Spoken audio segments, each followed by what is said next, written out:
எல்லா துதிகான மகிமை அவருக்கு மாத்திரம் உண்டாகட்டும். கரங்களை தட்டி நாம் ஆண்டவரை மகிமைப்படுத்தலாம்.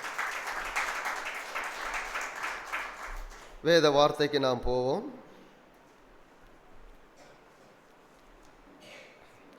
நாம் யோவான் எழுதின சுவிசேஷம் தொடர்ந்து நாம் பார்த்து கொண்டு வருகிறோம். கடவுளுடைய வார்த்தையை பார்ப்பதற்கு ஒரே ஒரு நோக்கம், நம்முடைய எண்ணங்களும் சிந்தனைகளும் மாறணும், நாம் நற்செயல்களை செய்யணும், அவ்வளவுதான். சிலர்லாம் சொல்லுவாங்கள்ல, வாழ்கிறவரில் 4 பேருக்கு நல்லது செஞ்சுட்டு போன்ட்டு. அதுதான், அதுக்காக தான் நம்ம படிக்கிறோம். நாம் நல்லவர்களாக இருந்தால் மற்றவர்களும் நல்லவர்களாக இருப்பார்கள். அவன்லாம் சரியில்லையே, நான் ஏன் நல்லவனாக இருக்கணுன்றது அது நல்ல கேள்வி கிடையாது. சிலர்லாம் சொல்லுவாங்களே, அவன் தப்பு செய்கிறானே நான் மாத்திரம் நல்லவனாக இருக்கணுமா? இல்லை, செய்கிறவன் செஞ்சுட்டு போட்டோம், நீங்கள் நல்லவர்களாக இருக்க வேண்டும். நல்லவர்களாக இருப்பீர்கள் என்றால் உங்கள் நல்ல குணம் மற்றவர்களுக்கும் பரவும். குடும்பத்தில் ஒருத்தர் நல்லவராக இருந்தால் தப்பு செய்கிறவங்க பார்த்துக்கிட்டே இருப்பாங்க. கொஞ்சம் கொஞ்சமாக அந்த நல்ல குணம் என்ன ஆகும், அவங்களுக்கும் வரும். எதிர்த்து காரியங்களை செய்வோமானால் நாமும் அடுத்தவனும் திருந்த மாட்டோம், நாமளும் திருந்த மாட்டோம். அல்லேலூயா. அப்போ நாம் வாழ்வதற்கென்றே படைக்கப்பட்டு இருக்கிறோம். அந்த வாழ்க்கை நல்ல ஒரு வாழ்க்கையாக இருக்கணும். ஒரு சந்தோஷம் நிறைந்த ஒரு வாழ்க்கையாக, ஒரு மனமகிழ்ச்சி நிறைந்த வாழ்க்கையாக இருக்கணும். குடும்பம் என்கிற உறவை கடவுள் தான் ஏற்படுத்தினார். குடும்பத்தில் பிள்ளைகள் என்பது மிகப்பெரிய ஒரு பொக்கிஷம். பிள்ளைகள் தான் மிகப்பெரிய ஒரு பொக்கிஷமாக இருக்கிறார்கள். அப்போ இந்த குடும்பத்தோடு இணைந்து மகிழ்ச்சியாக வாழும்படிக்கு தான் கடவுள் பூமியில் வைச்சிருக்கிறார். அந்த மகிழ்ச்சி எப்பொழுதும் நமக்கு இருக்கணும். மகிழ்ச்சி எப்பொழுதும் நாம் என்ன பண்ணிடக்கூடாது, விட்டுடக்கூடாது, எதுக்காகவும் விட்டுடக்கூடாது. நான் அடிக்கடிக்கு சொல்கிறது, உங்களுக்கு கொடுத்தவைகளில் நீங்கள் திருப்தியாக இருங்கள், சந்தோஷமாக இருங்கள்.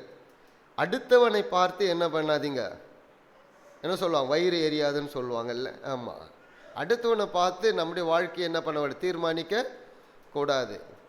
நமக்கு என்ன கிடைக்கப்பட்டு இருக்கிறதோ, நமக்கு என்ன கொடுக்கப்பட்டிருக்குதோ அதில் மகிழ்ச்சியாக இருக்கணும். இந்த போதனைகள்லாம் என்னன்னா, கடவுளோடு இணைந்து நாம் வாழ்கிறோம், நம்முடைய வாழ்க்கை சரியாக இருக்கணும். அதற்காக தான் இயேசு பூமியிலே வந்து வாழ்ந்து காட்டினார். இயேசுவை போல பிறந்தவர் இந்த உலகத்தில் எவரும் இல்லை. அவர் ஏதோ மனிதனுக்காக பிறக்கலை, பரிசுத்த ஆவியினால் பிறந்தார். இயேசு 2000 ஆண்டுகளுக்கு முன்பதாக வந்தாரா? இல்லை. அவருக்கு ஆரம்பமும் இல்லை, முடிவும் இல்லை.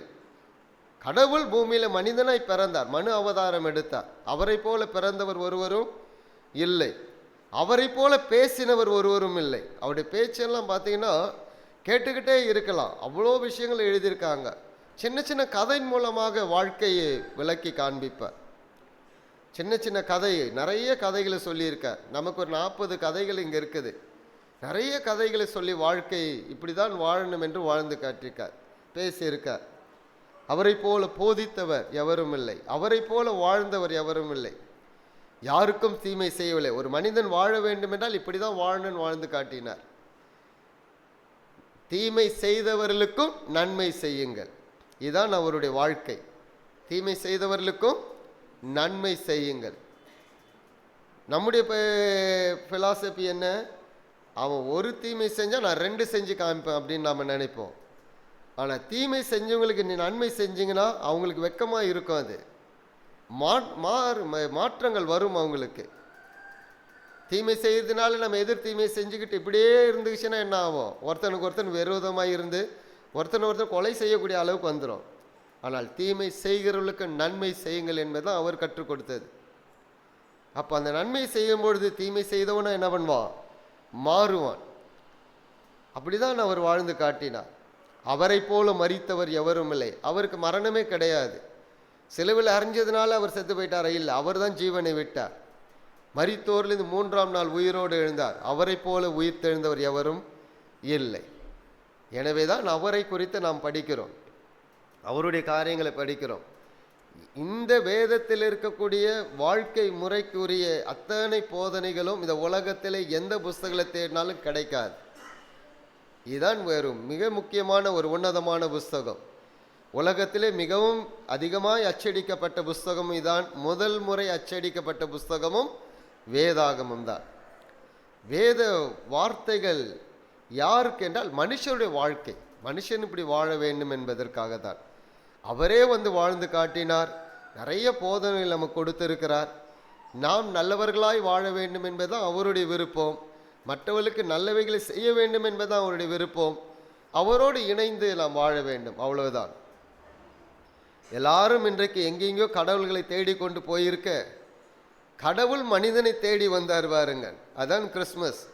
இந்த காலகட்டத்தில் ஒரு கிறிஸ்மஸ் சீசனாகவே கொண்டாடுறாங்க. டிசம்பர் 1ஆம் தேதி வந்துட்டாலுமே 1ஆம் தேதியிலேருந்து கிறிஸ்மஸ், இயேசு பிறந்தார் என்பது. கிறிஸ்மஸ் என்பது கிறிஸ்தவர்களுக்குரிய பண்டிகை கிடையாது. நான் சொல்றது புரியுதுங்களா? கிறிஸ்மஸ் என்பது கிறிஸ்தவர்களுக்குரிய பண்டிகை இல்லை. கிறிஸ்மஸ் என்பது உலகத்தில் உள்ள அனைவருக்கும் உள்ள ஒரு பண்டிகை. அது கிறிஸ்மஸ் என்பது உலகத்தில் உள்ள அனைவருக்கும் உள்ள பண்டிகை. கடவுள் பூமியில மனிதனாய் பிறந்தார் என்பதை மனிதர்கள் அறிந்து கொள்ள வேண்டும் என்பதற்கு தான் கிறிஸ்மஸ் என்பது. கிறிஸ்து பிறந்தார். எல்லாரும் கொண்டாடணும், எல்லாரும் அதை கொண்டாடணும், எல்லாரும் கொண்டாடக்கூடியது. ஏனென்றால் இரட்சகர் பிறந்தார் நம்மை மீட்கும்படிக்கு. பாவத்திலும் அக்கிரமத்திலும் தீய சிந்தனைகளிலும் தவறான வழிகளிலும் வாழ்ந்து கொண்டிருக்க நம்மை விடுதலை ஆக்கும்படிக்கு தான் வந்தார். அல்லேலூயா. ஒரு விஷயம் தெரியுங்களா? யாரும் யாரையும் மாற்ற முடியாது. மாற்ற முடியுமா? மாற்றவே முடியாது. யாரையும் மாற்றவே முடியாது. அவர்களா மாறினாதான் உண்டு. அவர்கள் மாறுவதற்கு உரிய பலனை கொடுக்கிறவர் தான் கடவுள். மாறக்கூடிய சிந்தனையை, மாறக்கூடிய ஆற்றலை. கணவன் மனைவியை மாற்றிட முடியுமா? வாய்ப்பே கிடையாது. எத்தனை வருஷம் ஆனாலும் மாற்ற முடியாது. மனைவியும் கணவனை மாற்ற முடியாது. பெற்றோர் பிள்ளைகளை மாற்ற முடியாது. அவர்களாய் மாற வேண்டும். அப்போ அவர்கள் மாறக்கூடிய அளவுக்கு அவர்களுக்கு என்ன பண்ணணும்? வார்த்தைகளை சொல்லணும், போதனை சொல்லணும். ஒரு மனுஷன் இன்னொரு மனுஷனை மாற்றணுன்னா, திருடன் ஒருத்தன் கூட இருக்க மாட்டானே, கொள்ளைக்காரன் ஒருத்தன் கூட இருக்க மாட்டான்ல, போலீஸ்காரன் எல்லாரையும் மாற்றிருப்பான்ல. சில நேரங்கள் அவர்களே அந்த மாதிரி இருக்காங்க பாருங்க. அவர்களை யார் மாற்றுறது? அப்போ நாம் மாற வேண்டும், நம்முடைய எண்ணங்கள் மாறணும், நம்முடைய சிந்தனைகள் மாற வேண்டும் என்று தான் வேத வசனத்தை நாம் வாசிக்கிறோம். கர்த்தருடைய வார்த்தை வல்லமையுள்ளது. அந்த வார்த்தை எந்த மனுஷனை மாற்றக்கூடிய சக்தி, எந்த மனுஷனை மாற்றக்கூடிய சக்தி. இடையில ஒருத்தரோடு பேசிக்கிட்டு இருந்தேன். அவர் பார்த்தீங்கன்னா, அதாவது குடிக்கிறவங்கலாம் பார்த்தீங்கன்னா ஏதோ சாயங்காலத்தில் போய் குடிப்பாங்க, இல்லை வேலை செஞ்சுட்டு வந்து சாயங்காலத்தில் குடிப்பாங்க. அவர் ஏன்னா பாக்கெட்லேயே பாட்டில் வச்சுட்டு இருக்குவார். பாக்கெட்லேயே வச்சுட்டு இருப்பார். எப்போல்லாம் தேவை தண்ணி குடிக்கிற மாதிரி குடிச்சிக்கிட்டு இருப்பார். கண்டினியூவாக குடிச்சிட்டு இருப்பார். எவ்வளோ பேர் என்னெல்லாம் சொன்னாங்க, மாறவே இல்லை. பல ஆண்டுகளாய் குடித்து கொண்டிருந்தவர் கடைசியில் இயேசுவை அவர் அங்கீகரித்த போது, இயேசு கிறிஸ்து கொடுத்த விடுதலையினாலே இன்னைக்கு அப்படின்றது ஒன்று அந்த வாசனை கிட்ட கூட போகிறது இல்லை. சிலர்லாம் சொல்லுவாங்க, அதிகமாக குடிச்சிட்டு இருக்கோம், திடீர்னு நிறுத்தினா என்ன ஆகிடும், உடம்பு வேற மாதிரி ஆகிடும்னு. எதுவும் ஆகலை. இன்னைக்கு ஏறக்குறைய 60 வயசுக்கு மேலே ஆகுது அவருக்கு. அவ்வளவு பெரிய ஒரு விடுதலை கடவுளால் மாத்திரம்தான் கொடுக்க முடியும். கடவுளுடைய வார்த்தையினால் மாத்திரம்தான் கொடுக்க முடியும். அதனால தான் வார்த்தையை நாம் பேசுகிறோம். அதனால தான் வேதத்தை படிங்கன்னு என்று சொல்லுகிறோம். அந்த வார்த்தையில் ஜீவன் இருக்கிறது. வார்த்தை மனிதனை மாற்றக்கூடியது. எத்தனை விதமான திருடர்கள் மாறி இருக்கிறார்கள், எத்தனை விதமான கொலை செய்தவர்கள் மாறி இருக்கிறார்கள். இந்த மாற்றம் வந்து ஒரு மனிதனால் ஒரு மனிதனை மாற்ற முடியாது. கடவுளுடைய வார்த்தை, கடவுள் தான் மாற்ற முடியும். அல்லேலூயா. எனவே தான் நாம் மாறிக்கொண்டிருக்கோம், மாறிக்கொண்டே இருக்கோம், கேட்டுக்கொண்டே இருக்க, மாறிக்கொண்டே இருக்கும். நம்முடைய எண்ணங்கள் மாறணும், சிந்தனைகள் மாறணும். எண்ணங்களும் சிந்தனைகள் எந்த அளவுக்கு மாறுகிறதோ நம்முடைய செயல்கள் மாறும், நம்முடைய பேச்சு மாறும். எண்ணங்களின் அடிப்படையில் தான் எல்லாமே இருக்குது. எண்ணங்களின் அடிப்படையில் தான் பேச்சு வருகிறது. எண்ணங்களின் அடிப்படையில் செயல் இருக்கிறது. எண்ணங்களின் அடிப்படையில் தான் பார்வையே இருக்கிறது. தப்பான எண்ணம் இருந்துச்சுன்னா எதை தான் பார்ப்போம்? தப்பானது தான் பார்ப்போம். நல்ல எண்ணம் இருந்துச்சுன்னா, ஒரு தூய்மையான எண்ணம் இருந்துச்சுன்னா, தப்பானது வந்தாலும் என்ன பண்ணுவோம்? அது நம்ம பார்க்கக்கூடாது, நமக்கு தேவையில்லாது அப்படின்னு உதறிவிட்டு போவோம். அப்போ நல்ல எண்ணங்கள், நல்ல சிந்தனைகள் நமக்கு வேணும். நல்ல எண்ணங்களையும் சிந்தனைகளையும் கொடுப்பது கர்த்தருடைய வார்த்தை. கர்த்தருடைய வார்த்தை நமக்குள்ளே இருக்கும் என்றால் ஒரு நல்ல எண்ணங்கள், சிந்தனைகள் நமக்குள்ளே இருக்கும். அப்படிப்பட்ட குடும்பங்கள் எப்படி இருக்கும் பாருங்க, ரொம்ப மகிழ்ச்சியாக இருக்கும். மாற்றங்கள் இருக்கும், மாற்றங்கள் அதிகமாக இருக்கும். நான் போன வாரம் சொன்னேன்ல, சில நேரங்களில் கோவம் வந்துச்சுன்னா என்ன பண்ணிடுறாங்க, என்ன திட்டுவாங்கன்னே தெரிய மாட்டேங்குது. ஏம்மா சிரிக்கிற? என்ன திட்டுறாங்கன்னே தெரிய மாட்டேங்குது. பன்னியை கூப்பிட்டுக்குவாங்க, குரங்கை கூப்பிட்டுக்குவாங்க, எருமாடை கூப்பிட்டுக்குவாங்க. அப்படிதானே? இப்போ நான் போயிட்டு என் குழந்தைய எருமாடுன்னா நான் யாரு? எருமாட்டுக்கு அப்பா எருமாடு. சரிதானே? சரிதானே சொல்லுங்க.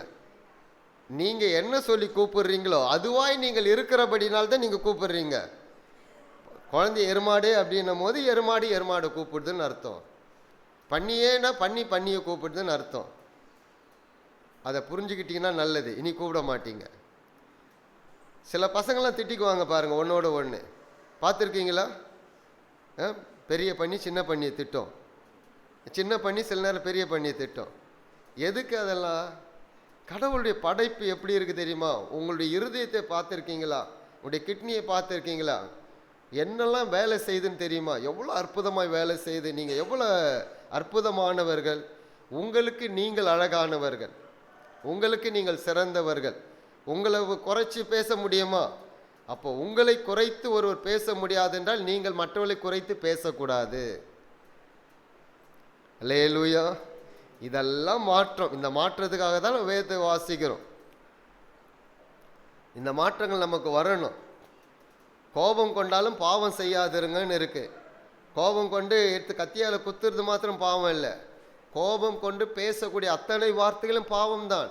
தீய வார்த்தைகள் அவ்வளவும் பாவம்தான். சில நேரங்கள் கொலை பண்ணிட்டா கூட பரவாயில்லை. ஆனால் வார்த்தையில் திட்டோம்னா அந்த வார்த்தை என்ன பண்ணுது? உள்ளே போயிட்டு உக்காந்துக்குது, பெரிய காயத்தை உண்டாக்கிடுது இல்லை? சிலர்லாம் ரொம்ப காயப்பட்டோம்னா சொல்லுவாங்களே, செத்தா கூட என் மூஞ்ச பார்க்காதுன்னு. செத்து போன பிறகு யார் பார்க்குறா யாருக்கு தெரியும்? அது வேறு சொல்லிடுவாங்க. அதனால் நீங்கள் மாறுங்கள், உங்கள் வாழ்க்கை மாறும். உங்கள் வாழ்க்கை மாறும் என்றால் உங்களை சார்ந்திருக்கிறவர்கள் மாறுவார்கள். இதுதான் கிறிஸ்துவ வாழ்க்கை. இந்த வாழ்க்கைக்கு தான் நம்ம அழைக்கப்பட்டு இருக்கோம். சிலர்லாம் பேசும்போதே சிரிக்கிறீங்க, என்னை பற்றி பேசுகிறார், உங்களை பற்றியெல்லாம் பேசலை. நீங்கள்லாம் நல்லவர்கள். அல்லேலூயா. உங்களை போல நல்லவர்கள் எங்கள் வீட்லேயே இல்லைன்னு சொல்லாதீங்க. கர்த்தர் நல்லவர். ஆமென். கரங்களை தட்டி ஆண்டவரை மையப்படுத்தலாம். யோவான் எழுதின சுவிசேஷம் நம்ம 15 வசனம் வரலாம் பார்த்துருக்கோன்னு நினைக்கிறேன். 16ஆம் வசனத்துலேருந்து 27ஆம் வசனம் வரைக்கும் பார்த்து முடிச்சிடலாம் இன்னைக்கு. ரொம்ப நிறைய போதனைகள் அழகாக சொல்லியிருக்கார். நீங்கள் என்னை தெரிந்து கொள்ளவில்லை, நான் உங்களை தெரிந்து கொண்டேன். யோவான் எழுதின சுவிசேஷம் 151வது பக்கம், புதிய ஏற்பாட்டில் 15ஆம் அதிகாரம் 16ஆம் வசனத்திலிருந்து நான் வாசிக்கிறேன்.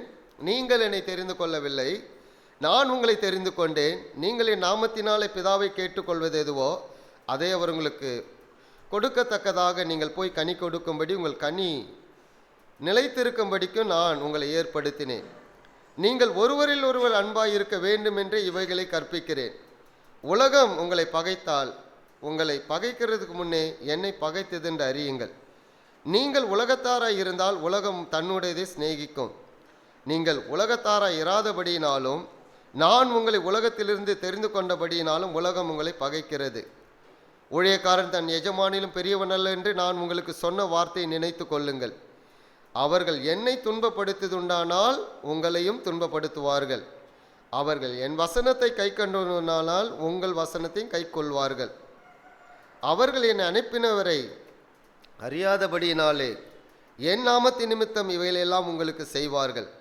நான் வந்து அவரிடத்திலே பேசாதிருந்தேனானால் அவர்களுக்கு பாவம் இராது. இப்பொழுதோ தங்கள் பாவத்தை குறித்து போக்கு சொல்ல அவர்களுக்கு இடமில்லை. என்னை பகைக்கிறவன் என் பிதாவையும் பகைக்கிறான். வேறொருவரும் செய்யாத பெரிய கிரியைகளை நான் அவர்களுக்குள்ளே செய்யாதிருந்தேனானால் அவர்களுக்கு பாவம் இராது. இப்பொழுதோ அவர்கள் என்னையும் என் பிதாவையும் கண்டும் பகைத்தும் இருக்கிறார்கள். ரொம்ப நல்ல விஷயங்கள். முதல்ல 2 வசனம் என்ன சொல்லுதுன்னா 16, 17, நீங்கள் போய் கனி கொடுங்கள்.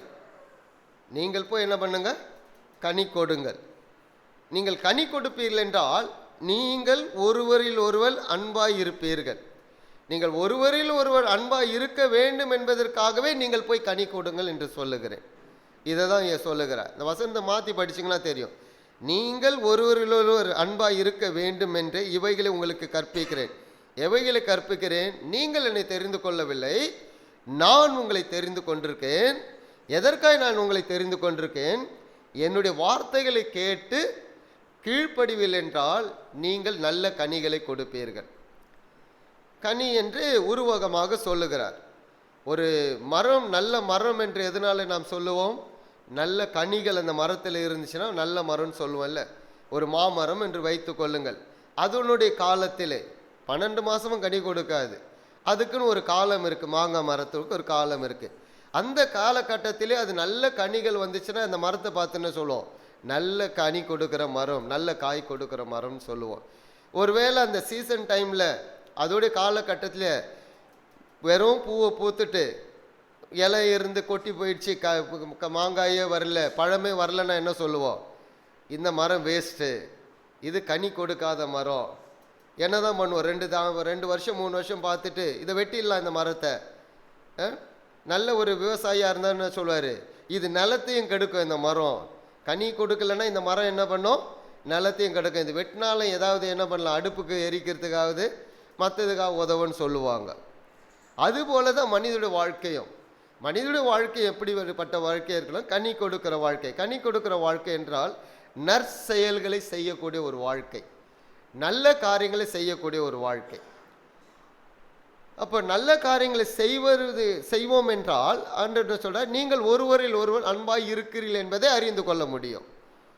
அப்போ ஒருவரில் ஒருவர் அன்பாய் இருக்கிறோம் என்பதை எதனால் அறிய முடியும்? ஒருவருக்கொருவர் நல்ல காரியங்களை செய்வது, நற்செயல்களை செய்வது. இதுதான் கடவுள் நம்மிடத்தில் விரும்புகிறார். இதற்காகவே அவர் வாழ்ந்து காட்டினார். எல்லாருக்கும் நற்செயல்களை செய்தார் அல்லவா? அவர் குணமாக்கினார், குருடர்களை குணமாக்கினார், முடவர்கள் நடக்கும்படி செய்தார், ஒதுக்கப்பட்ட மக்களை சேர்த்து கொண்டார், அவர்களோடு போய் உட்காந்து சாப்பிட்டார். யாரெல்லாம் ஒதுக்கப்பட்டிருந்தாலும் இவெல்லாம் தேவையில்லாதவன் பாவி அப்படின்னு ஒரு கூட்டத்தை ஒதுக்கி வச்சிருந்தாங்க பாருங்க, அந்த மக்களோடு போனார் இயேசு கிறிஸ்து. அவர்களோடு போய் உட்காந்து சாப்பிட்டார். மற்றவங்களாம் சொல்றாங்க, இவர் போதகராச்சே, போயிட்டு அங்கே போய் உட்காந்து சாப்பிட்றாரு. அப்போ ஒரு அழகான ஒரு வார்த்தை சொல்லியிருப்பார், வியாதி உள்ளவனுக்கு தான் மருத்துவர் தேவை, நான் நல்லா இருக்கின்றவனுக்கு மருத்துவர் தேவையே இல்லை. எதை விளங்க பண்ணிட்டு சொல்கிறாரு? நான் அவளுக்கு தேவை, எனவே நான் போகிறேன். நீங்கள் என்ன நினைக்கிறீங்க? கடவுள் உங்களுக்கு தேவையில்லைன்னு நினைக்கிறேன், நான் உங்களுக்கு வர வேண்டிய அவசியம் இல்லை. தேவை உள்ளவர்களுக்கு அவர் எல்லாவற்றையும் செய்தார்.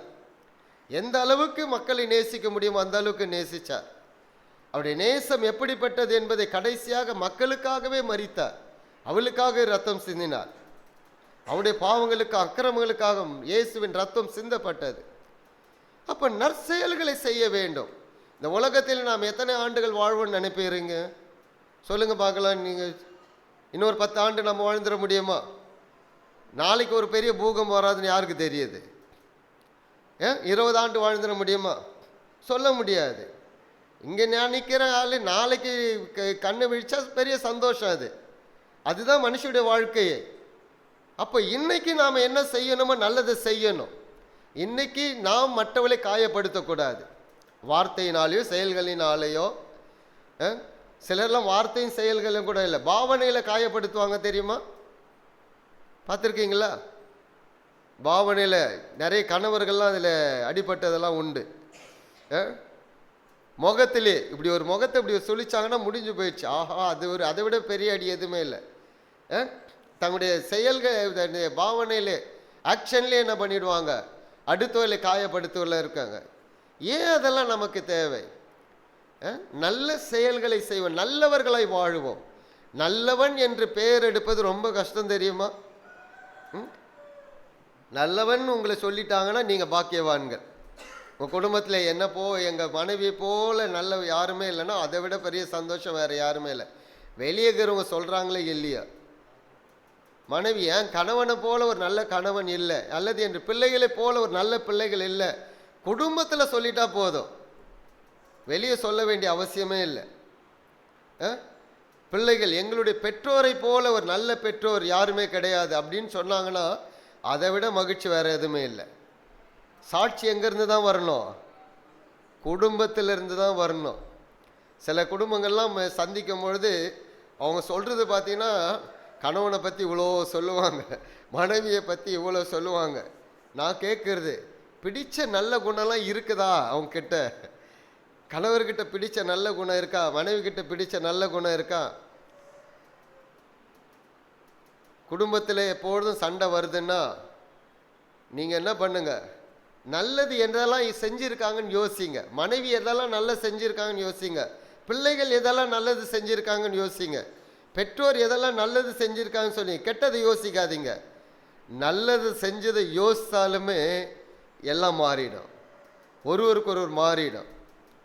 அப்போ எப்படி இருக்கும்? ஒரு மகிழ்ச்சி இருக்கும். ஏன்னா நம்முடைய வாழ்க்கை நிலையற்ற ஒரு வாழ்க்கை. அது எவ்வளோ காலம் வாழ்வோன்னு தெரியாது, எவ்வளோ நாள் இருப்போன்னு தெரியாது, எப்படிப்பட்ட வியாதி வரும்னு தெரியாது.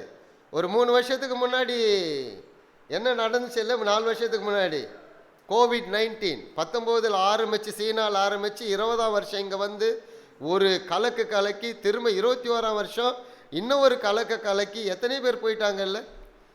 பெரிய பெரிய ஆட்கள்லாம் 2 லட்ச ரூபா 3 லட்ச ரூபா சம்பாரிச்சவெல்லாம் சாப்பாடு கிடைக்குமான்லாம் பார்த்துக்கிட்டு இருந்தான். வெளியே போக முடியாது, லாக்டவுன்னு. அந்த மாதிரி ஆஃபீஸெல்லாம் மூடிட்டாங்கல்ல. ஆஃபீஸை மாத்திரமா மூடினாங்க, எல்லா ஸ்டோரையும் மூடிட்டாங்க, கடைகள்லாம் மூடிட்டாங்க. பின்னாடி ஏதாவது வழி இருந்தால் அது வழியே கொடுத்துட்டு இருந்தாங்க. ஏன்னா திறந்து வச்சா அவனுக்கு ஃபைன் போட்டுருவோம் 5000. நீ கடையை திறந்துட்டு 5000 ஃபைன் போட்டுரு. அப்படி தானே நடந்துச்சு. அப்படி தானே இதுவில் ஒருத்தர் 2 பேரை பிடிச்சிட்டு, அப்பாவையும் பிள்ளையும் பிடிச்சிட்டு போயிட்டு ஜெயிலில் வச்சு அடித்து சாவடிச்சிட்டாங்கல்ல தூத்துக்குடியில். அந்த மாதிரிலாம் நடந்துச்சு பாருங்க. அப்போது நம்முடைய வாழ்க்கை நிலையற்ற ஒரு வாழ்க்கை.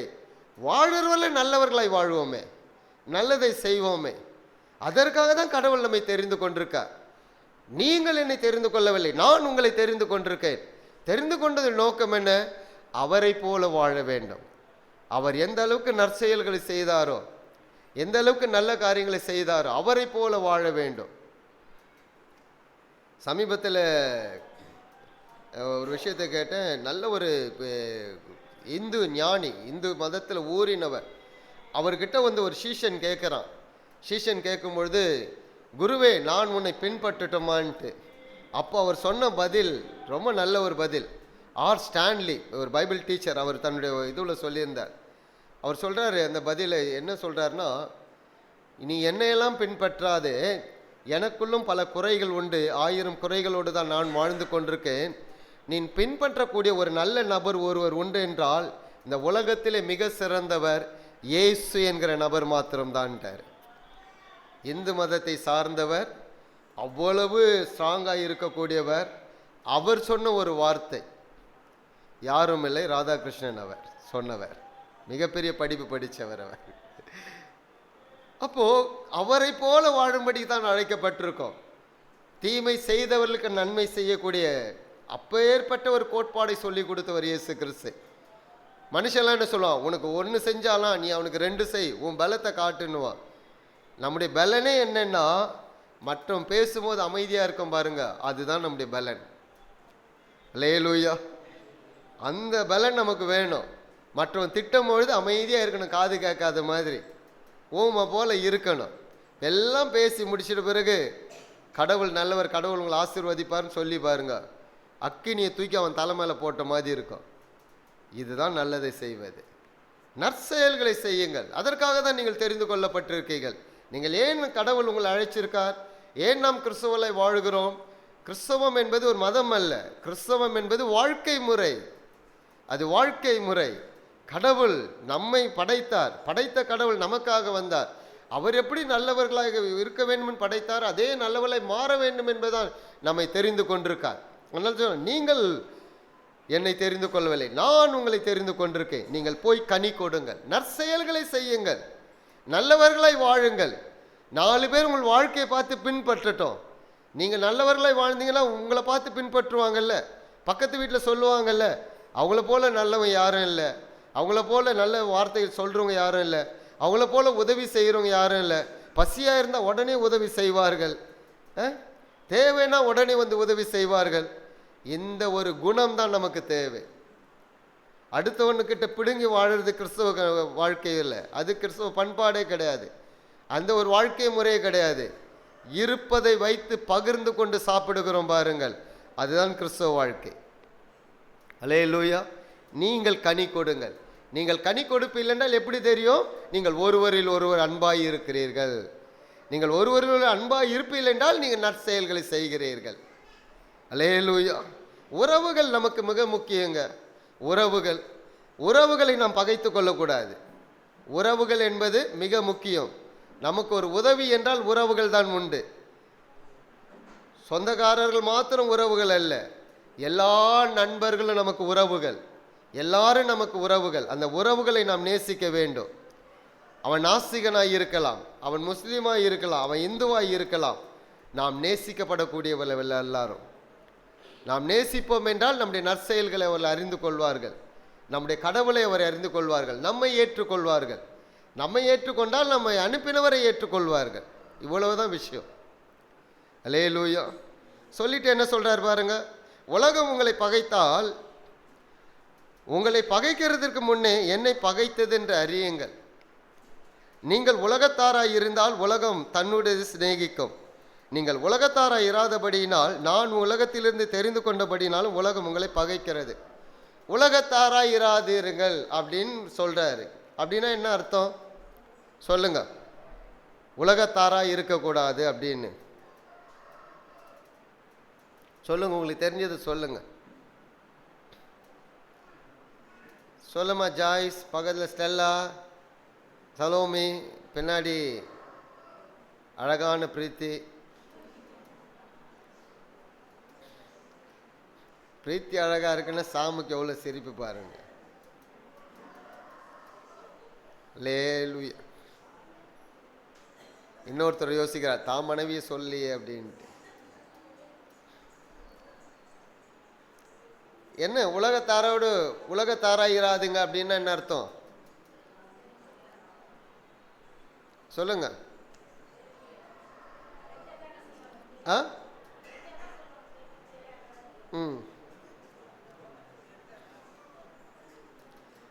நம்முடைய கண்ணோட்டெல்லாம் வித்தியாசமா இருக்கும். உலகத்தாராயிராதுன்னா வித்தியாசமா, ஒரு பாஸ்டர் கிட்ட போய் உலகத்தாராய் இருக்கக்கூடாது அப்படின்னா அவர் வித்தியாசமா சொல்வார்.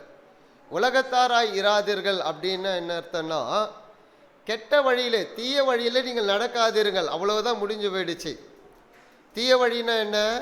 அவன் லஞ்சம் வாங்குறவன் நீ லஞ்சம் வாங்காத, அவன் ஏமாத்துற மாதிரி நீ ஏமாத்தாத, அவன் பொய் சொல்ற மாதிரி நீ பொய் சொல்லாத, அவன் திருடுற மாதிரி திருடாத. சிலர்லாம் பார்த்தீங்கன்னா திருட்டு எப்படி இருக்குன்னா தெரியாமையே திருடுவாங்க. சிலர் பொய் பேசுறத பார்த்தீங்கன்னா பொய்யினே தெரியாது. பார்த்துருக்கீங்களா? பொய்யே தெரியாது, அது பேசுகிற பொய்யே தெரியாது, பொய் மாதிரியே தெரியாது, அவ்வளவும் உண்மை மாதிரி பேசுவாங்க. ஒரு பொய்யை பேசுகிறோம்னா அந்த ஒரு பொய்யை மறைக்கிறதுக்கு எத்தனை பொய் தேவைப்படும்? அடுத்தடுத்து பொய் பேசிக்கிட்டே தான் இருக்கணும் அந்த ஒரு பொய்யை மறைக்கிறதுக்கு. ஒரு உண்மையை சொன்னால் அடுத்தது எத்தனை உண்மை தேவைப்படும்? தேவைப்படாது, ஒரே வார்த்தையில் முடிஞ்சிடும். ஆனால் பிள்ளைங்கள்லாம் பார்த்துருக்கீங்களா? சின்ன பிள்ளைங்கள்லாம் ஏதாவது ஒன்று செஞ்சுட்டு அதை மறைக்கிறதுக்கு என்ன பண்ணுவாங்க? பல பொய்கள் அடுக்குவாங்க, பக்கத்தில் ஆளையும் கூப்பிட்டுக்குவாங்க அந்த பொய்யுக்கு. உலகத்தாராய் இராதீங்களா, தீமையிலே நீங்கள் நடக்காதீர்கள், அவ்வளோதான், முடிஞ்சு போயிடுச்சு. தீமை என்ன? நம்முடைய அறிவுக்கேற்றபடி எதையெல்லாம் தீமையோ அதன்படி வாழாதீர்கள். ஒரு பாஸ்டர் இப்படியே பிரசங்க தான், உலகத்தாராய் இராதுன்னா உலக மக்களோட நீ வாழக்கூடாது அப்படின்ட்டு. பவுல் அழகா சொல்லார், உங்களுக்குள்ள விபச்சாரம் இருக்கக்கூடாது என்பதை அப்படிப்பட்ட மக்களோடு விலகிருங்கள், ஆனால் உலகத்தின் மக்களோடு விலகிருங்கள் நான் சொல்ல மாட்டேன். அப்படின்னா உங்களை எங்கேயா காட்டில் கொண்டு போய் வைக்கணும்னுவார் பவுல். தெளிவாக சொல்லுவார், உலகத்தின் மக்களோடு நாம் இருக்கிறோம், ஆனால் அவர்கள் செய்கிற தீமையை நீங்கள் பின்பற்றாதிருங்கள். அது தீமை என்று தெரிஞ்சதுன்னா அதை விட்டு விலகுங்க. அப்போ அப்படி நீங்கள் விலகி நிற்பீர்கள் என்றால், நீங்கள் நல்லவர்களாய் வாழ்வீர்கள் என்றால், நீங்கள் நன்மை செய்வீர்கள் என்றால் அவர்கள் உங்களை பகைப்பார்கள். இதுதான் உலகம் உங்களை பகைக்கும். இயேசு நல்லதை செய்தார், நற்காரியங்களை செய்தார், நல்லதை போதித்தார். ஆனால் பிடிக்காதவர்கள் என்ன பண்ணாங்க? பகைத்தார்கள். ஏனென்றால் அவர் தீமையில் இருக்காங்க, கெட்டதை செய்யாதன்னா கெட்டதை செஞ்சுக்கிட்டு இருக்காங்க. அப்போ இவர் மேலே பகை வருது, எதிர்க்கிறார்கள், விரோதிக்கிறார்கள். ஏசு என்ன சொன்ன? என்னையே விரோதிச்சாங்க, என்ன விரோதிச்சா நீங்கள் என் வழியில் நடப்பீர்கள் என்றால் உங்களை விரோதிப்பார்கள். எத்தனையோ பேர் கவர்மெண்ட்லேருந்து ரிசைன் பண்ணிட்டு வந்திருக்காங்க தெரியுமா? நல்ல போஸ்டிங்கில் இருந்தவங்களாம் லஞ்சம் வாங்க சொல்கிறாங்க, அவங்கள கட்டாயப்படுத்த சொல்கிறாங்க. அப்படிப்பட்டவங்களாம் எனக்கு இந்த கவர்மெண்ட் வேலையே வேண்டான்னு ரிசைன் பண்ணிட்டு வந்தவங்க இருக்காங்க. பொய் சொல்லணும், திருட்டுத்தனம் பண்ணணும், இதுதான் உலகத்தார். அது அப்படி நீங்கள் செய்யலைன்னா உலகம் உங்களை பகைக்கும், உலகம் பகைக்கும். இயேசுவுக்கு நண்பர்களாக இருப்பீர்கள், கடவுளோடு இருப்பீர்கள். ஒரு மனசாட்சி உங்களுக்கு இருக்கும், குற்றமே இருக்காதுல்ல. ஒரு திருட்டுத்தனம் பண்ணிட்டீங்கன்னா வெளியே யாருக்கும் தெரியாது, ஆனால் உங்களை குத்திக்கிட்டு இருக்கல. அது எப்போது பார்த்தாலும் குத்தம் இல்லை. யாருக்கோ விரோதமாக செஞ்சுட்டு அவங்கள பார்க்கும்பொழுதெல்லாம் குத்தம் இல்லை. அதை விட வேதனை எதுவுமே கிடையாது. சிலருக்கு மறுத்து போன இருதயம் உண்டு, தப்பே தப்புன்னு தெரியாமல் செஞ்சுக்கிட்டு இருப்பாங்க பாருங்க. அவங்களுக்கு அந்த குற்ற மனசாட்சி கூட இருக்காது. அவங்களுக்கு நாம் செய்கிற தப்பு தான் செய்கிறோமேன்னு தெரியாது அவங்களுக்கு. அப்போ என்ன இங்கே ஆண்டவர் சொல்கிறாருன்னா, நீங்கள் உலகத்தாராக இருந்தால் உலகம் தன்னுடைய சிநேகிக்கும். நீங்களும் தீமையாக வாழ்ந்து இருப்பீங்கன்னா எல்லாரும் சிநேகிப்பார்கள் உங்களை. திருடனுக்கு திருடனை தான் பிடிக்கும், உண்மையாக இருக்கிறவனே பிடிக்காது. யாராவது திருடன் வீட்டுக்கு போயிட்டோன்னு வைங்களேன், அவன் அமைதியாக இருப்பான், நம்மளே பார்த்துக்கிட்டு இருப்பான். ஏன்னா அவன் தொழில் அந்த மாதிரி. நம்ம வீட்டில் வந்து எவனா எதையாவது எடுத்துகிட்டு போயிட்டானான்ற மாதிரி இருக்கும் பாருங்க. அப்போது தீமை உள்ளவர்களோடு நாமளும் தீமை செஞ்சு வாழ்ந்தோம்னா எல்லாரும் நல்லா இருப்பாங்க, சேர்த்துக்குவாங்க. ஆனால் நாம் அதை எதிர்ப்போம் என்றால் நாம் அடுத்தவர்களுக்கு பகையினராய் மாறுவோம், விரோதிப்பார்கள், நம்மை தள்ளுவார்கள். ஆண்டவர் சொல்ல, நீங்கள் சந்தோஷமாக இருங்கள், நான் உங்களோடு கூட இருக்கேன். உண்மையாக இருங்கள், சந்தோஷமாக இருங்கள், நான் உங்களோடு கூட இருக்கிறேன். என்னையே அவர்கள் பகைத்தார்கள், நான் நல்லதை செய்தேன், என்னை பகைத்தார்கள். என்னை பகைத்தார்கள் என்றால் உங்களையும் பகைப்பார்கள். ஆனால் நீங்கள் இதை விட்டுவிடக்கூடாது, நற்செயல்களை செய்வதை நீங்கள் விட்டுவிடக்கூடாது. உலகத்தாராய் நீங்கள் வாழக்கூடாது. நீங்கள் பிரித்தெடுக்கப்பட்டிருக்கீர்கள், கடவுளோடு வாழணும்னு தீர்மானம் எடுத்திருக்கீங்க, நல்ல காரியங்களை செய்யணும்னு தீர்மானம் எடுத்திருக்கீங்க. பொய் பேசக்கூடாது, திருட்டுத்தனம் பண்ணக்கூடாது, தேவையில்லாத தவறான காரியங்கள் பேசக்கூடாது, தவறான காரியங்களை பார்க்கக்கூடாது என்று நீங்கள் தீர்மானம் எடுத்து வந்திருக்கிறீர்கள். அப்படி என்றால் உலகம் உங்களை பகைக்கும். அல்லேலூயா. ஆனால் கடவுள் உங்களை நேசிக்கிறார், அவர் உங்களோடு கூட இருப்பார், அவர் சந்தோஷப்படுவார். நல்லவர்களாக இருக்கிறவர்களாம் உங்கள் நண்பர்களாய் மாறுவார்கள். யாரெல்லாம் நல்லதை செய்யணும்னு நினைக்கிறாங்களோ அவங்களாம் உங்களோடு இணைவார்கள். இப்படிதான் வாழ வேண்டும் என்று கற்றுக் கொடுக்கிறார். வாழ முடியல இந்த வாழ்க்கை, அதில் இருக்க மகிழ்ச்சி வேறு எதுலையுமே கிடையாது, அதில் இருக்க சந்தோஷம் வேறு எதுலையும் கிடையாது. உண்மையிலே வாழக்கூடிய வாழ்க்கையில் இருக்கக்கூடிய மகிழ்ச்சி வேறு எதுலையுமே கிடையாது. உண்மையாய் வரக்கூடிய குறைந்த வருமானம் மிகுந்த ஆசீர்வாதமாக இருக்கும். திருட்டுத்தனமாய் வரக்கூடிய பெரிய வருமானம் மிக வேதனை கொடுக்கும், சந்தோஷமே இருக்காது, அங்கே பிரச்சனை தான் இருக்கும். எனக்கு தெரிந்த ஒருவர் பல ஆண்டுகளுக்கு முன்பதாக வடபெரும்பாக்கம், ஆமாம், அங்கே ரிஜிஸ்டர் ஆஃபீஸராக இருந்தார். எனக்கு நம்பிக்கைக்குரிய ஒரு மருத்துவர் சொன்ன வார்த்தை அவரை பற்றி. அவர் அங்கே இருந்தவர். வருவங்கிட்டெல்லாம் கொஞ்சம் விஷயத்தை ஏதாவது ரிஜிஸ்டர் பண்ண வந்தால் கூட லஞ்சம் இல்லாமல் ரிஜிஸ்டர் பண்ண மாட்டார். அவருக்கு தனியாக கவர் போயிடணும். குறைஞ்சபட்சம் 10,000, அதிகபட்சம் 10 லட்சத்துக்கு மேலே. ஒரே மகன் தான் அவருக்கு, நல்ல காலேஜ் படிச்சிருக்கான். எத்தனை பேர் சாபம் விட்டு கொடுத்துருப்பாங்களே அந்த பணத்தை. நியாயமாக வாங்கக்கூடிய அந்த பணத்தை தாண்டி வாங்கக்கூடிய ₹1 இருந்தாலும் அது லஞ்சம்தான். எத்தனை பேர் சாபம் விட்டு கொடுத்துருப்பாங்க. அவங்க பையன் வண்டி கேட்டான்னு 20 லட்சம் ரூபாய்க்கு உள்ள 2 வீலர் வாங்கி கொடுத்துருக்கார். 20 லட்சம் ரூபாய்க்கு. 20 லட்சத்துக்கு 2 வீலர் இருக்குன்னு கேட்குறீங்களா? 2 கோடிக்கும் 2 வீலர் இருக்குது. 2 கோடி ரூபா கொடுத்தாலும் 2 சக்கர வாகனம் வாங்கலாம். இன்றைக்கி BMW வண்டியெல்லாம் 20 லட்சத்துக்கு மேலே வாங்கி கொடுத்துருக்கார். அவன் ஒரு முறை செங்கல்பட்டு வழியாக எடுத்துகிட்டு போயிருக்கான். ஒரு 6-7 வருஷத்துக்கு முன்னாடி நடந்த விஷயம். போயிருக்கான், ஒரு பெரிய ஆக்சிடெண்ட் நடந்திருக்கு.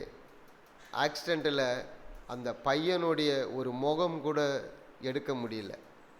எல்லாத்தையும் எப்படி தான் வாரி எடுத்துகிட்டு வர வேண்டியதாகிடுச்சு. ஒரு கூடை எடுத்துகிட்டு போய் வாரிக்கிட்டு வரக்கூடியதாகிடுச்சு. பெற்றோர்கள் செய்யக்கூடிய தவறு பிள்ளைகளை பாதிக்கும் என்பதற்கு அந்த சம்பவம் ஒரு உதாரணம்.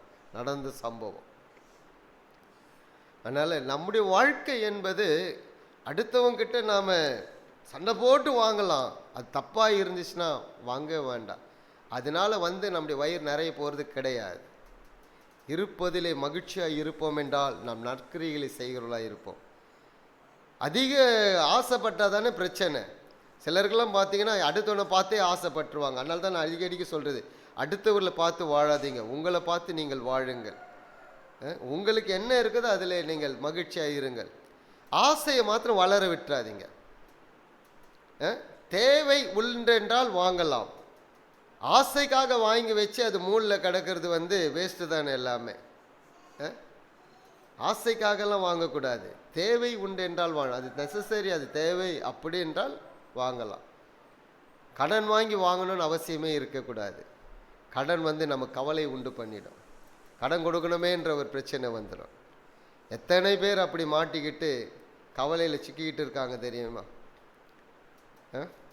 லோனை வாங்கி ஆசைப்பட்டு லோனை வாங்கி ஏதாவது பண்ணிட வேண்டியது, கடைசியில் லோனை கட்ட முடியாமல் தங்கள் வாழ்க்கையின் ஆரோக்கியத்தை குறைச்சிக்கிட்டே போயின்கிறாங்க.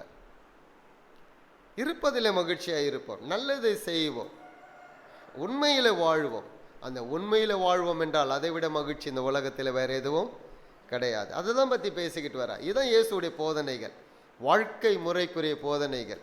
இந்த வாழ்க்கை முறை போதனைகளை நான் அனுபவிப்போம் என்றால் நம்மை விட பாக்கியவான்கள் இந்த உலகத்தில் யாரும் கிடையாது. மீதி இருக்கிறது ஒரு 5 நிமிஷத்தில் முடிச்சிடலாம். தொடர்ந்து என்ன சொல்கிறாரு? என்னை பகைக்கிறவன் என் பிதாவையும் பகைக்கிறான். 22ஆம் வசனம். நான் அவரிடத்தில் பேசாதிருந்தான் ஆனால் அவளுக்கு பாவம் இராது. இப்பொழுதோ தங்கள் பாவத்தை குறித்து போக்கு சொல்ல இடமில்லை. இந்த 21, 22, 23 வசனங்கள் என்ன சொல்கிறாருன்னா, செய்கிற தப்பை ஒரு சுட்டி காட்டிட்டார். சுட்டி காட்டலைன்னா பாவம் இருக்காது. ஒருத்தனுக்கு இது தப்புனே தெரியாதவன் செஞ்சுக்கிட்டே இருந்தான் வையன், அடுத்த நீ செய்கிற தப்பு அப்படின்னு சொல்லிட்ட பிறகு அவன் தொடர்ந்து அந்த தப்புல இருப்பான் என்றால் அவன் பாவம் செய்கிறான். அப்போ இயேசு கிறிஸ்து பூமியில் இதெல்லாம் பாவம் சொல்லிட்டாரு. சொல்லிட்ட பிறகு எங்களுக்கு தெரியாதுன்னு சொன்னானா அது ஏற்றுக்கொள்ள முடியாத விஷயம். அதனால அவன் தண்டனைக்குரியவனாய் மாறுகிறான். ஆரம்பத்தில் குழந்தைங்க, சின்ன குழந்தைங்க வளரும் பொழுது ஏதாவது ஒன்று தூக்கிட்டு வரும். அது தூக்கிட்டு வர்றது தெரியாது, தப்புன்னே தெரியாது. அதுக்கு பக்கத்து வீட்டில் இருக்கிறத கூட தூக்கிட்டு வரும்.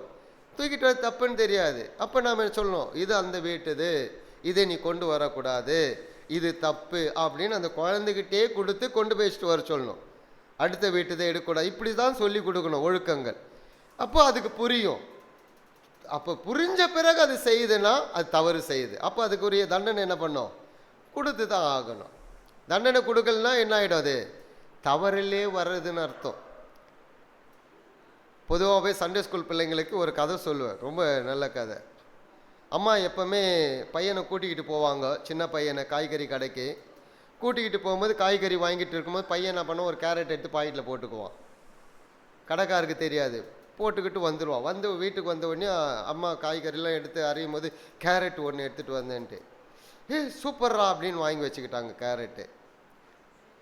அப்போ அந்த பையனுக்கு என்ன தெரிஞ்சுது, இதை செஞ்ச அம்மா என் மேலே சந்தோஷமாக இருக்காங்கன்னு தெரிஞ்சிடுச்சு. அம்மா கண்டிக்க வேண்டிய நேரத்தில் கண்டிக்கலை, சந்தோஷமாக இருக்கான்னு தெரிஞ்சிச்சு. இவனை ஒவ்வொரு முறை கடைக்கு கூப்பிட்டு போகும்போது ஒரு கத்திரிக்காய் தூக்கி போட்டுக்கிறது, இது உருளைக்கிழங்கு தூக்கி போட்டுக்கிறது, இப்படியே இருந்துச்சு. ஸ்கூலுக்கு போகும்போது ஸ்கூலில் இருக்க பக்கத்து பிள்ளைங்களுடைய இதுவெல்லாம் எடுத்துகிட்டு வந்துடுவான். அதோடைய பென்சிலு, நோட்டு, ஸ்கெயிலெலாம் எடுத்துகிட்டு வந்துடுவான். அப்படி நிறைய கொண்டு வீட்லேயே சேர்த்து வச்சிட்றான் அவன். இப்படி அவன் ஸ்கூல் பயணம் முடிஞ்சு கடைசியில் ஸ்கூல் பாதியில் போய் ஸ்கூலில் அவன் திருடன்னு பட்டம் கட்டி வெளியே கடைசியில் திருடனாகவே வாழ்ந்து ஒரு இடத்துல திருட போய் திருட்டு நிமித்தமாக பிடிக்க வந்தவங்களை கொலை செஞ்சுட்டு கடைசியில் கோர்ட்டுக்கு போய் தூக்கு தண்டனை அவனுக்கு கொடுத்துட்டாங்க. தூக்கு தண்டனை கொடுத்த உடனே கடைசி ஆசை என்னன்னாங்க, எங்கள் அம்மாவை பார்க்கணும், எங்கள் அம்மாவை பார்த்து நான் ஒரு முத்தம் செய்யணுன்ட்டு. அப்போ அவங்க அம்மாவை கூட்டிகிட்டு வந்தாங்க. அவங்க அம்மா வந்த உடனே அவன் முத்தம் கொடுக்கல, அம்மாவை குறைய பிடிச்சி ஒரே கடி கடிச்சிட்டான், முடிஞ்சு போயிடுச்சு. கடிச்சிட்டு சொன்னால், நான் ஒரு தவறு செய்யும் பொழுது என்னை தவறுன்னு சொல்லியிருந்தா இந்த தூக்கு கயிறுக்கு முன்னாடி நான் நின்று இருக்க மாட்டேன்ல. என் தவறை நீ சுட்டி காட்டவில்லை, நான் செய்த திருட்டு தண்டத்தை நீ ஏற்றுக்கொண்டாய், இன்னைக்கு என்னுடைய நிலைமை நான் கொலைக்காரனாய் நிற்கிறேன் என்பது. அப்ப தவறு என்று நாம் செய்யும் பொழுது சுட்டி காட்டணும், கண்டிப்பா சுட்டி காட்டணும். அதனால தான் இயேசு சொல்றார், தவறு நான் சொல்லிட்டேன், பாவத்தை குறித்து சொல்லிட்டேன், ஆனால் நீங்கள் மனம் திரும்பினால் பாவத்துக்குரிய பரிகாரம் உங்களுக்கு கிடைக்கும். தங்கள் பாவத்தை குறித்து போக்கு சொல்ல அவர்களுக்கு இடமில்லை. ஒருவேளை நான் பேசாம இருந்தா போக்கு சொல்லலாம், இப்போ போக்கு சொல்லவே முடியாது. பாவம் இது தப்புன்னு உங்களுக்கு தெரியாத வரைக்கும் தப்பு தெரியல, தப்புன்னு தெரிஞ்ச பிறகு உங்களால் என்ன பண்ண பதில் சொல்வதற்கு அங்கே இடமில்லை. தவறு தவறுதான், தவறு செய்வோம் என்றால் அதற்கு தண்டனை உண்டு, கண்டிப்பாக உண்டு. இப்போ என்ன சொல்றாரு, இவையிலிருந்து நீங்கள் விடுதலை ஆகுங்கள், இதிலிருந்து வெளியே வாருங்கள், நன்மை செய்யுங்கள், பாவத்திற்கு விலகியிருங்கள். பாவத்திற்கு நீங்கள் விலகி இருப்பீர்கள் என்றால் நான் உங்களோடு கூட இருக்கேன், பிதாவும் உங்களோடு கூட இருக்கிறார், நீங்கள் என்னால் தெரிந்து கொள்ளப்பட்டவர்கள். எவ்வளோ அழகாக சொல்லி முடிக்கிறார் பாருங்க. நாம் எல்லாரும் எழுந்து நிற்கலாமே.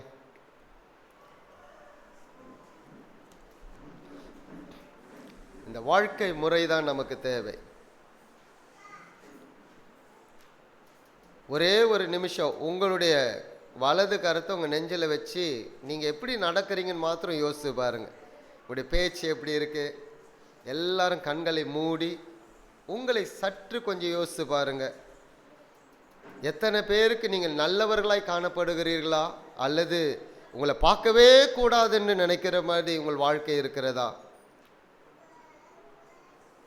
அப்படி என்றால் நாம் மாறணும், நம்முடைய எண்ணங்கள் மாறணும், சிந்தனைகள் மாறணும், நம்முடைய வாழ்க்கை முறை மாறணும். நீங்கள் கடவுளுடைய பிள்ளைகளாய் வாழணும், மற்றவர்களுக்கு நல்ல பிரயோஜனம் உள்ளவர்களாய் வாழணும், மற்றவர்கள் உங்களை புகழக்கூடிய அளவுக்கு உங்கள் வாழ்க்கை மாறணும். சின்ன சின்ன விஷயங்களில் கூட நன்மை செய்யுங்கள், சின்ன சின்ன காரியங்களை கூட போய் பேசாதீங்க, உண்மையை பேசுங்க, அடுத்தவர்களை நேசிங்க, உங்கள் கூட பிறந்தவங்களை நேசிங்க, கணவன் மனைவி பிள்ளைகளை நேசிங்க, பெற்றோர்களை நேசிங்க. இந்த உலகத்தில் நாம் ஒன்றும் கொண்டு வந்ததில்லை, ஒன்றும் கொண்டு போக போகிறதில்லை. நம்முடைய நற்செயல்களாவது இந்த உலகத்தில் இருக்கட்டுமே. கடவுள் நமக்கு உதவி செய்வாராக. எதில் இருந்தெல்லாம் வெளியே வரணுமோ வாங்க, தீமையான காரியங்களை விட்டு விலகுங்க. அற்புதமான தேவன் நமக்கு உதவி செய்வதற்காகவே இந்த பூமிக்கு வந்தார். அவரையே தன்னையே நமக்காய் பலி கொடுத்தார், வேற எண்ணத்தை கொடுக்க மாட்டார். கடவுள் உங்களை ஆசீர்வதிப்பார், உங்கள் வாழ்க்கை பெருகும். நீங்கள் நன்மை செய்வீர்கள் என்றால் அந்த நன்மை உங்கள் வாழ்க்கையில் பெருகும். நீங்கள் செய்யக்கூடிய நன்மைகள் உங்களுக்கு ஆசீர்வாதமாய் மாறும். விதைக்கிறவனுக்கு கொடுக்கப்படும், நீர் பாய்ச்சுகிறவனுக்கு நீர் பாய்ச்சப்படும். விதைக்கிறவனுக்கு அந்த விதைப்பின் அறுவடை கிடைக்கும். நாம் நன்மை செய்வோம், நாம் ஜெபிப்போம். பிதாவே, நாங்கள் மக்கள் நன்றி செலுத்துகிறோம். இந்த காலை ஆராதனைக்காக நன்றி. நாங்கள் நல்லவர்களாய் வாழும்படிக்கு நீரே மனிதனாய் வந்து எங்களுக்கு வாழ்ந்து காட்டினீரே, அந்த நல்ல வாழ்க்கைக்காக நாங்கள் நன்றி செலுத்துகிறோம். தொடர்ந்து நாங்கள் எதிலெல்லாம் மனம் திருந்தி வாழ வேண்டுமோ, எதையெல்லாம் விட்டு உமக்கென்று ஒரு உண்மையுள்ள ஒரு வாழ்க்கையை நாங்கள் வாழ வேண்டுமோ வாழக்கூடிய அளவுக்கு உடைய வார்த்தை எங்களுக்கு தாங்க. பரிசுத்த ஆவியானவர் எங்களுக்கு உதவி செய்வீராக, சபை மக்களுக்கு உதவி செய்வீராக. ஒவ்வொருவரையும் ஒப்பு கொடுக்கிறோம், குடும்பம் குடும்பமாய் ஒப்பு கொடுக்கிறோம். கர்த்தர் ஒவ்வொரு குடும்பம் நற்சாட்சிகளை வாழட்டும், மற்றவர்களுக்கு முன்மாதிரியாய் வாழட்டும், சந்தோஷமாய் வாழட்டும், மகிழ்ச்சியாய் வாழட்டும், தேவைகள் சந்திக்கப்படட்டும், எல்லா குறைவுகளும் நிறைவாய் மாறட்டும், எல்லா பலவீனங்களும் வியாதிகளும் மாறட்டும், சுகமாக உண்டாகட்டும். கர்த்தர் உதவி செய்வீராக, கையின் பிரயாசங்களை ஆசீர்வதிப்பீராக, குடும்பங்களை வர்த்திக்க பண்ணுவீராக, வர்த்திக்க பண்ணுவீராக. உமக்கு நன்றி செலுத்துகிறோம். இந்த இடத்திற்காக நன்றி ஆண்டவரே. சுற்றியுள்ள எல்லா குடும்பங்களையும் நாங்கள் ஆசீர்வதித்து செபிக்கிறோம். எல்லாருமே அறிந்து கொள்ளட்டும், எல்லாருமே அறிந்து கொள்ளட்டும், உதவி செய்வீராக. உமக்கு நன்றி, உமக்கு நன்றி. வருகிற நாட்களில் இருக்கிற எல்லா ஆராதனைகளுக்காய் நன்றி ஆண்டவரே. உமக்கு நன்றி செலுத்துகிறோம், அர்ப்பணிக்கிறோம், ஒப்பு கொடுக்கிறோம். தொடர்ந்து இப்படி நாம மகிமைப்படட்டும். இயேசுவின் நாமத்தில் செபிக்கிறோம் பிதாவே, ஆமே. நாம் எல்லாரும் சேர்ந்து சொல்வோம். என் ஆத்துமாவே கர்த்தரை ஸ்தோத்திரி, என் முழுமே உடைய பரிசுத்த நாமத்தை ஸ்தோத்திரி. என் ஆத்துமாவே கர்த்தரை ஸ்தோத்திரி, கர்த்தர் செய்த சகல உபகாரங்களை மறவாது. ஆமேன், ஆமேன். God bless you. கடவுள் உங்களை ஆசீர்வதிப்பாராக.